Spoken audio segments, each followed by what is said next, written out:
Hi ladies and gentlemen, welcome to the Ultimate Assignment. I'm your host today, Henry Cadilla, and today we have two lovely guests with me, Hal and Habib. Yeah, so guys, so how are you guys then? Oh, thank you, Henry. Good, yeah. Thank you. Are you good, yeah? Yeah, thank you. Don't be nervous. This is a... Make yourselves feel at home. This is a comfortable environment. Just make yourselves feel comfortable. Thank you very much, Henry, for having us on the show. Yeah. You good, yeah? Yeah, thank you. Don't be nervous. This is a...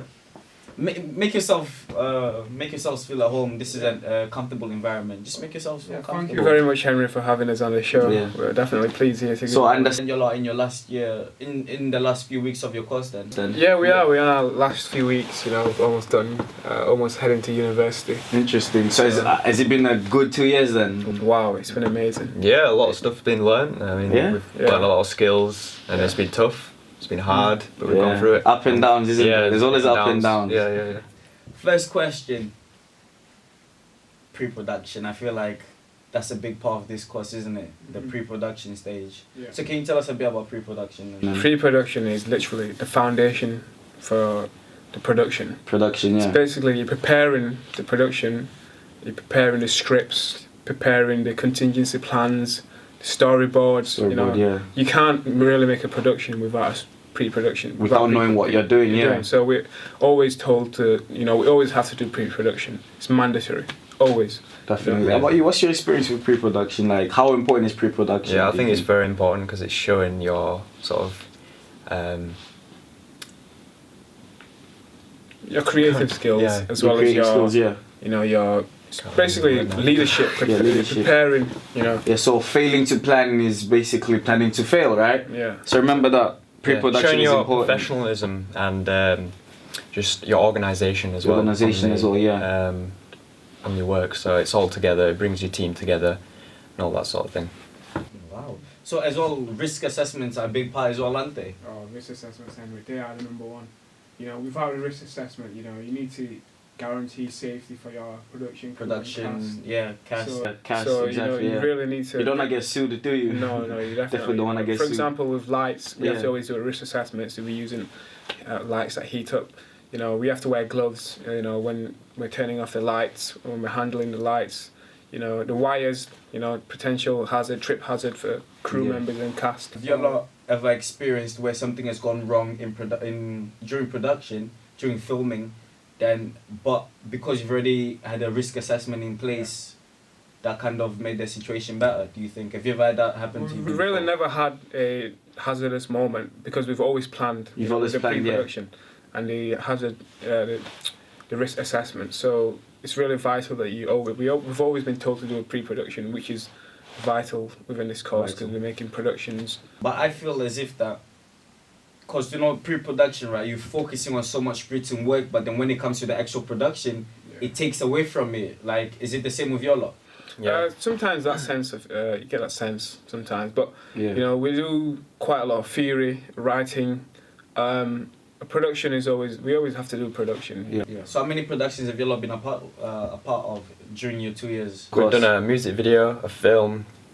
What else have we done, Habib? We've done documentary, a film. Like Hal said, music video, TV advert as well, right? Yeah, multi-camera, TV advert. Yeah. So yeah.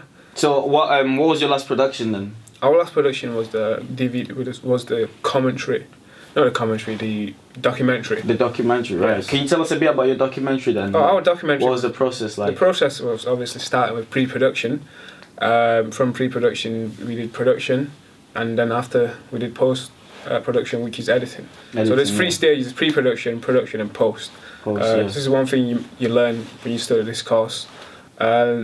We did the DVD documentary on segregation in schooling systems, and we actually met the mayor. So you actually go out there. You have to get yourself prepared. It's really professional. You're getting yourself out there. In the real media world. We have met characters such as the mayors of Rotherham, mayors of Barnsley.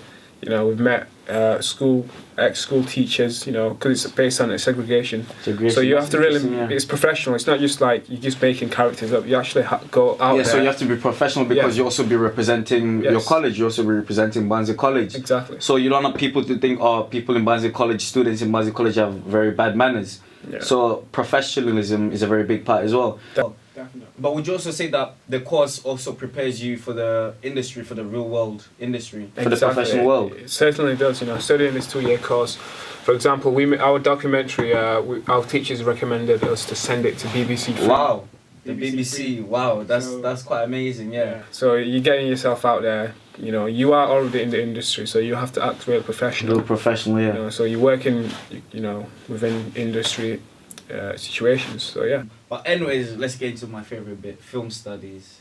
I love this part, film studies. So first of all, simple question: who's your favorite author? My favorite author has to be. Who do you see yourself in?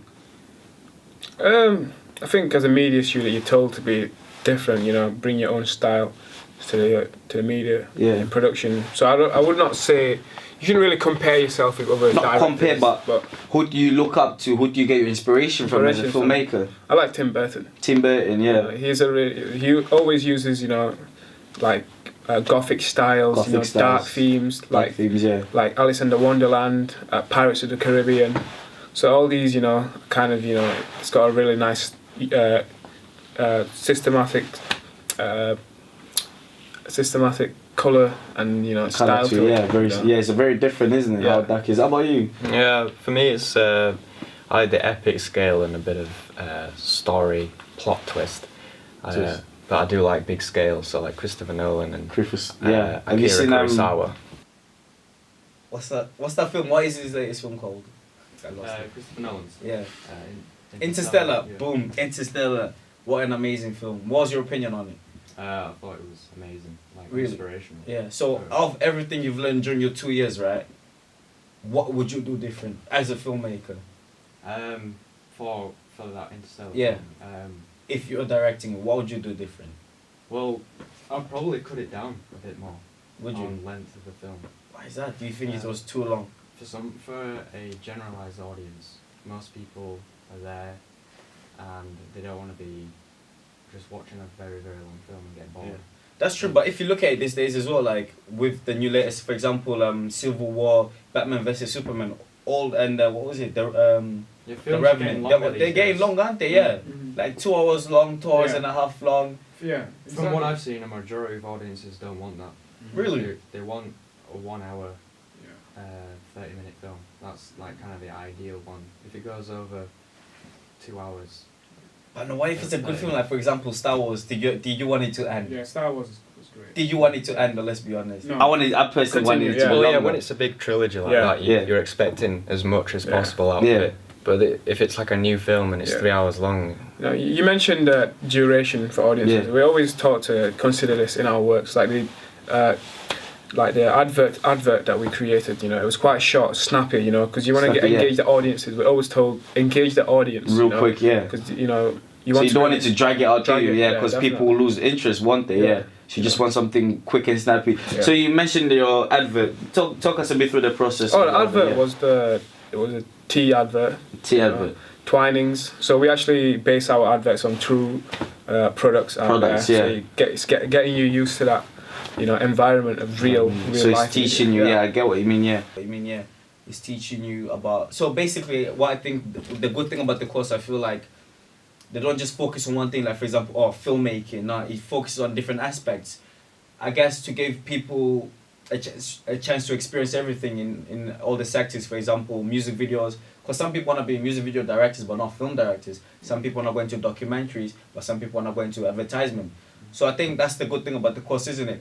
It's giving people a variety of different things to try out in college. Then when they go to university, it's when they can kind of bring it in. For example, some people might just want to focus on filmmaking. Exactly. In media, this is referred to as cinematography. Cinematography. So we're all cinematographers whilst we're studying this course. Because we're all auteurs as well. Authors, yeah. It's our own creative view on everything. View on styles, yeah. Very interesting. So, how about your music video? Can you talk us through about during production, like what happened during production, what problems you faced, and how you overcame those problems? Yeah, we're always told to create contingency plans. We produced our music video in a real recording studio, so you're not just using like any kind of recorder. It's in a real environment. So it gives you a chance to experience other things as well, yeah. Exactly. So yeah, we did how many locations did we shoot for music video? It could have been about 5. 5 locations, yeah. Four So locations, you have to really prepare yourself with these locations, with risk assessments, true, yeah. you know. Very interesting. So, would you say that college also prepares you for university as well? Like, are the teachers really helpful when it comes to applying for college, for universities and stuff? Exactly. We have a tutorial teacher, which she helps us, you know, with the UCAS, which we have to do. Yeah, there's a lot of help, definitely. Getting prepared for university, research, when you're doing field-based work. You can't copyright, all these things that you have to take into consideration. So yeah, it does get you ready for university, definitely. And one thing I noticed about Barnsley College as well, there's got some really interesting locations. Because I remember watching your music video, you had a scene where it was like in a hospital setting. Was that part of it? Was that in the college or outside college? That was in the college. Really? So there are facilities in the college, you know. Wow, so like what facilities are there in this college? There was a hospital. There was a playing room as well. Playing room. That's playing amazing. room. That's Wow. amazing. Yeah. Yeah. I mean, if you find a cool location like that, obviously take advantage of it. Take advantage, If it's a yeah, that's true. classroom Yeah.